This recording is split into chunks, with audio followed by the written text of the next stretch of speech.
ম্যাটারই ছিল না। এইবার আসেন, আপনি প্রতিশ্রুতি দেওয়া, সবাই প্রতিশ্রুতি দেয়, আপনি এখানে এসে জানলাম যে 20,000 কিলোমিটার খাল খনন করবে আর 50 কোটি বৃক্ষরোপণ করবে। আপনি লিখে রাখেন, you just note it down.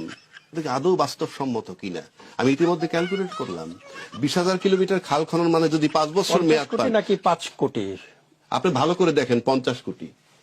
আপনি টিভি স্ক্রলে দেখছেন, আপনি এখানে লেখা আছে কি কয় কোটি। জি আমি এখন আসি, শেষ করি আপনাকে। যদি 20,000 কিলোমিটার খাল খনন আপনি করতে চান 5 বছরে, দৈনিক গড়ে 11 কিলোমিটার খাল খনন করতে হবে। আপনি লিখে রাখেন, নোট ইট ডাউন। আমি আপনাকে নোট করে রাখতে বললাম। 50 কোটি বৃক্ষরোপণ যদি আপনি করতে চান, প্রতিদিন 2,73,000 গাছ রোপণ করতে হবে।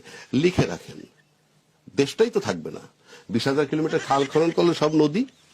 আর 50 কোটি বৃক্ষরোপণ কইরে দেখেন তো দেশে ল্যান্ড থাকে কিনা। একটা কথার কথা বললাম।